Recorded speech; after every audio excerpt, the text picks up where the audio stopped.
Guys, we're back and today we're going to be watching when a gang leader confronted Mike Tyson. This gonna be a fight. Tyson, and you know it. You hit me, I'm gonna kill you.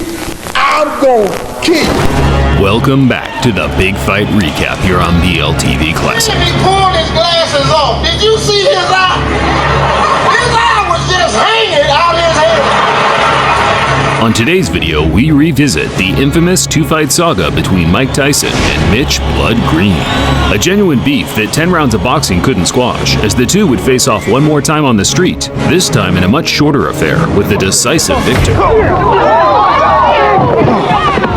Let's get right to it.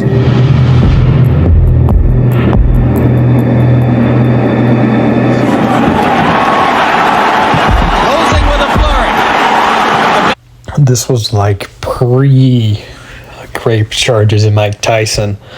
This guy was insane back in the day. I don't even know how he got those charges. I think it'd be interesting to learn about.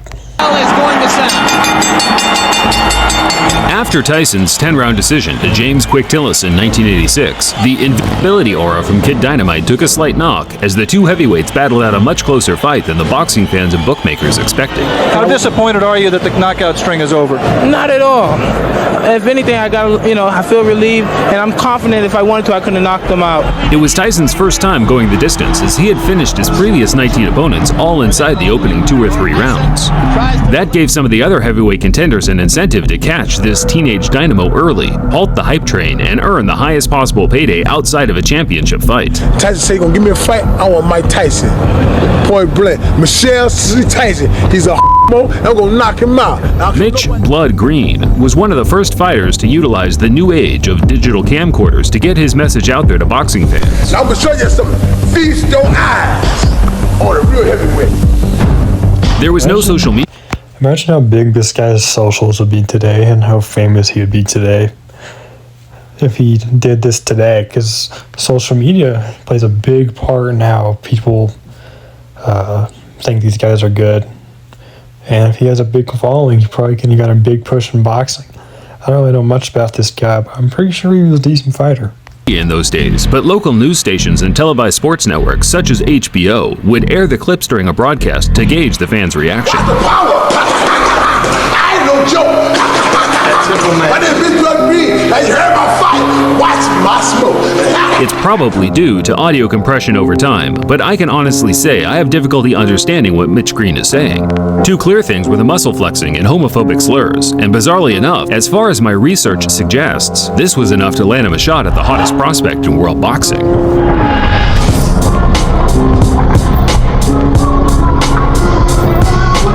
Growing up on the tough streets of Detroit, Mitch Green was a prominent player in 1970s New York gang warfare. By the age of 17, he had witnessed his father lose his life in a bizarre Western-style quick-draw shootout, not long before being shot twice himself, fortunately escaping with non-fatal injuries. Green tried to escape gang life by joining the UBA boxing gym in New York, but by this time his ties to the street were too pronounced, as he was now hailed the king of New York street gangs by the NYPD for his role as gang leader in the deadly Bloods crew. Things slowly started to change for Mitch as his reputation as a gang leader was exceeded by that of a talented amateur boxer, the muscular 6'5" big man that was racking up copious tournament success, including several New York Golden Gloves. From the Bronx, New York, undefeated in 5 professional bouts with 1 draw. Green took to the professional ring in 1980 and quickly started racking up wins over journeyman and fringe contenders such as Jumbo Cummings. Champion in waiting Trevor Berbick became the first man to beat Green in 1985, where Mitch made a good account of himself, only losing by majority decision. Both Tyson and Green were on the fringe of a world title shot, so regardless of the antics, the two were on a likely collision course. The trash talk from Green just helped build more interest in the fight, which in turn certainly struck a chord with Tyson, who openly admitted to hating that ugly mother effer. And Mike Tyson, traditionally, no robe, No socks. He says it makes him feel like a warrior. Makes him feel like a gladiator. Tyson met Green for the first time in May 1986 at Madison Square Garden. It was Tyson's first match at a prestigious boxing venue and also the first to be covered by a large television network. Yet, the occasion didn't change the traditional no-robe, no-socks attire. He was all business and had a personal vendetta to settle with the now not-so-confident-looking Mitch Blood Green. And was so much a factor in the last fight that we showed you here on HBO that he didn't double up. He just was a little bit lazy, especially in the later rounds. So we'll see what he does about that against Mitch Green. Always aggressive, right in front of his man. Now we see some head movement. Quick a shot. There's the left hook I was talking about. He did draw a warning from Luis Rivera, the referee, about holding. Green's in trouble. Good left hand by Tyson. Everyone has a plan until they get their mouthguard punched out of the ring in the first round. While Green had all the physical advantages, Tyson's supreme boxing skills and speed negated the gap in size and weight, backing up Green from the opening bell, slipping and countering, forcing the much bigger man into survival mode from the word go. Big right hand against Tillis. And what a shot! That is an awesome shot. Tyson punched out Green's mouthguard again in the third, whereafter he started mocking his opponent for having a wide, gulping mouth, stalking him across the ring, landing fierce, single power punches. The fishman throws his punch. Another big left hook. Hey, Tyson there, good uppercut. He has to take a stand eventually. Another couple body shots. Well, he's smiling. Tyson is smiling, but see, Green has those fast hands. The fight became so routine by the closing stages, the crowd knew they were witnessing a foregone conclusion. Tyson himself appeared to have his mind elsewhere as he bizarrely kissed his trainer, Kevin Rooney, while he was trying to deliver him intricate strategies and details regarding the fight. Well, Kevin Rooney is in there and just jabbering away 100 miles a minute. Mike Tyson leaned over and just kissed him. Tyson closed the show, trying to score the knockout, but Green's disinclination to engage allowed him to grab and clinch his way to safety, resulting in him losing 9 out of 10 of the rounds on every gentle scorecard.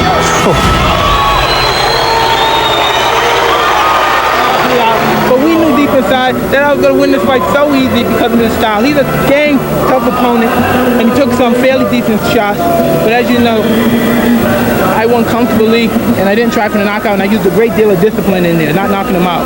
Tyson claimed he carried Green the 10-round distance on purpose to punish him for as long as possible, and whether it was true or not, Green's personal pride was hurt, and he was willing to do whatever it took to restore a sliver of respect amongst his peers. Green retired from boxing after the Tyson loss and returned to the street to earn a living from selling drugs. He always planned to one day get Tyson back in the ring, but as his years of inactivity ensued, Tyson progressed to one of the most dominant heavyweight champions of all time, undefeated and undisputed. The days of fighting lingering contenders such as Mitch Green were over. It wasn't until a couple of years after their fight that the two would meet again, this time in Green's element, the street. In the early hours of August 23, 1988, Mitch Green got wind that Tyson was shopping at a local clothing store close by to where he ran things on the street. Tyson had traveled a fair distance to pick up a luxury leather jacket handmade by one of his friends over at Dapper Dan's. As Tyson was chilling in the store with his entourage, Mitch Green burst through the door on his own, high on angel dust, demanding Tyson either give him a rematch or empty his pockets right there on the spot. Tyson, of course, no stranger to altercations on the street, dragged Mitch Green outside and pummeled him to the ground multiple times. Spectators said that the fight was short, violent, and very one-sided. In fact, it was no longer than 15 to 20 seconds, but that's more than long enough for the heavyweight champion to inflict severe damage.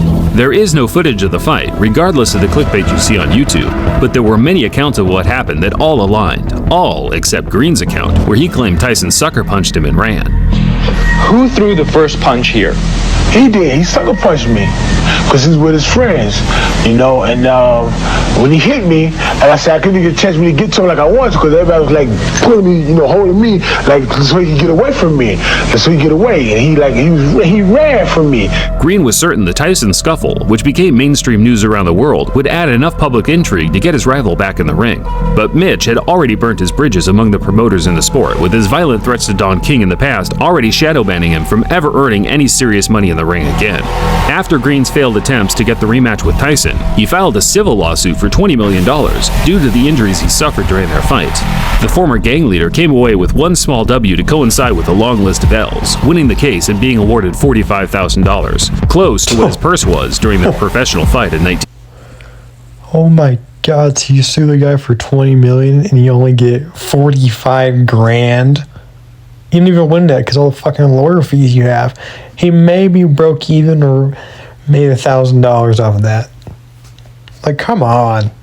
86. Yeah, I remember seeing Mitch Green's eye after that. And it was like, he broke his socket. Broke the eye socket. Yeah. He broke his eye socket. Yeah. The eye socket. You gotta hit really hard to do some like that, right? Green returned to the ring 7 years later, but at that point he was a shell of his former self and was beaten by journeymen with losing records until he hung him up for good in 2005. As of 2022, Green is still a large-as-life character, but now employs his energy into his love of Christianity. He still has a gripe with Tyson, but I think it's fair to say the two have now moved on, and whenever the topic is brought up today, they both make light of their infamous 30-year feud. And that didn't work. The boy scared to death. Let's do at the street fight. The boy scared to death. Well, wait a minute. Didn't y'all have a street fight, Mitch? For the ring, for the street. Thinking the man would do something about it. He wouldn't do nothing. Oh, man, he freaked me out. Did you know that actually Tyson and Sal are good friends and he comes to the show? He knew, look what's there. Yeah, it's like Tyson. You see that? He got